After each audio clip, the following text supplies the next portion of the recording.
In 2008, Dave and I flew into Amsterdam, then on to Aberdeen. Our plane arrived about 8:30 in the morning. They let us drop our bags off early at the ferry terminal. The ferry boarded at 3 p.m. and set sail about 5 for an overnight journey to the Shetland mainland.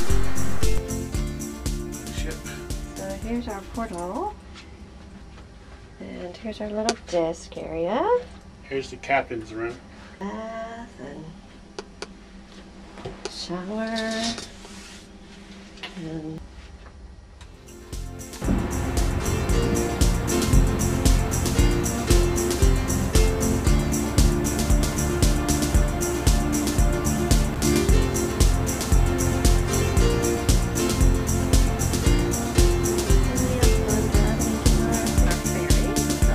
we found this overnight ferry to be a little fancier than the day trip ones. We had dinner by going through the buffet line, but they also had a sit-down restaurant where you could give an order to a waiter.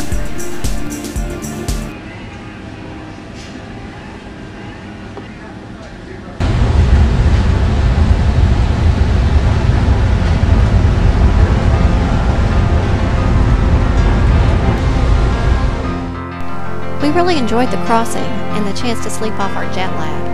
And because we didn't take a car on the ferry, our room was just a couple £100 or so.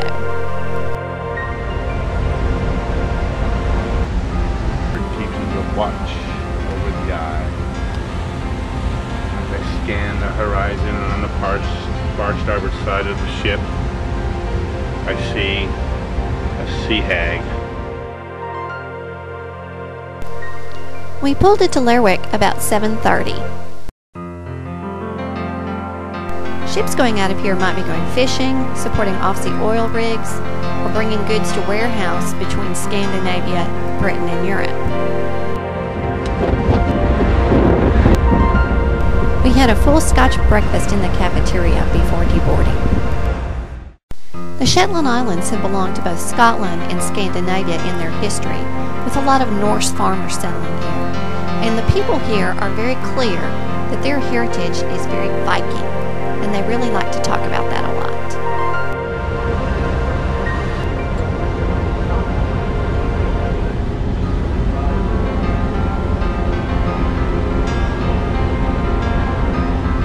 A lady from the rental car company was waiting in the ferry terminal for us, ready to hand us our keys. We checked in with the lady that ran our B&B, and before we knew it, we were driving down the coast. This is Levenwick Beach. Lerwick is in about the middle of the eastern coast of the Shetland mainland. Our goal upon arrival was to drive down to the southern tip of the mainland, known as Sunborough Head. We went to see the Sunborough Lighthouse and hopefully to see some puffins. The puffins are only here during the summer months when they lay their eggs. They live the rest of their life at sea, actually sleeping on the water.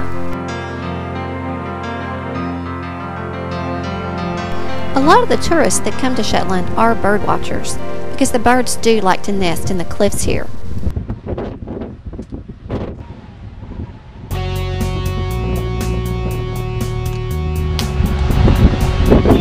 Turning back from Sunborough Head to the north, you immediately see Sunborough Airport, also the Sunborough Hotel, and in its courtyard, a really important archaeological place called Jarlshof.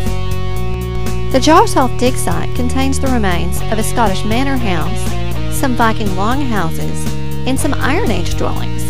The Iron Age dwellings are called wheel houses. They're round with a hearth in the center and 5 or 6 sleeping areas all around. This oldest set of dwellings was found last after a storm.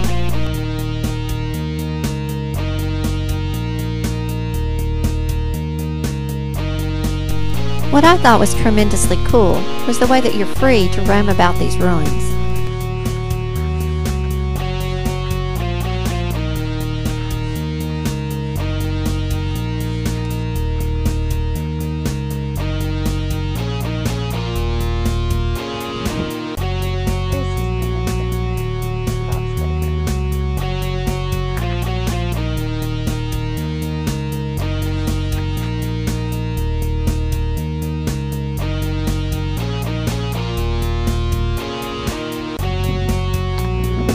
We spent the rest of this day talking Vikings with the shopkeeper and buying some of the world's most incredible knitwear.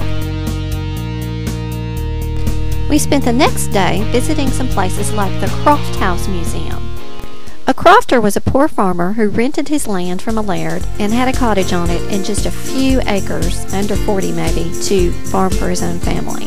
This Croft House Museum is furnished as a family would have lived in about the 1890s. They had peat fires, these interesting square Shetland chairs, and they also slept in a thing called a box bed. They hung their possessions on the wall rather than putting them in closets. This home has 2 rooms, and opposite the entry under the same roof is the barn for the animals.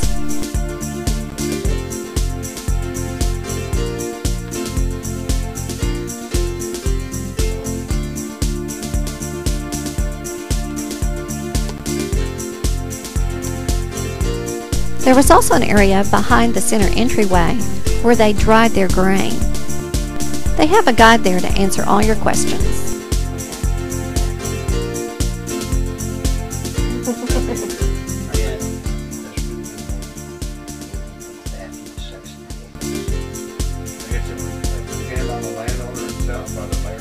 So he's building the fire and there's the peat smoke coming out.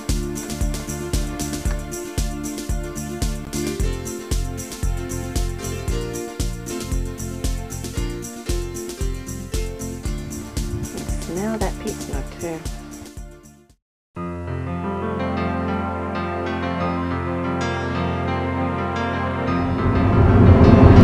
Another fun place to see is the Quindle Mill.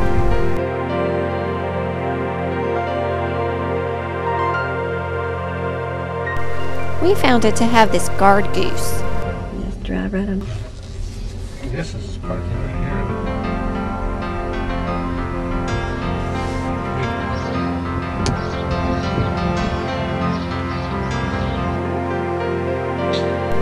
This is an old watermill granary museum. Bet you could store the grain or something like that all winter long.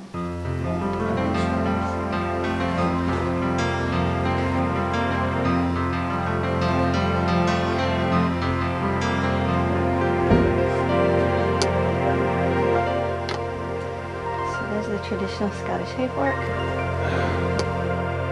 On top of everything else, this place had a nice gift shop. In the next part, we'll visit the Moose of Brock. Bye-bye for now.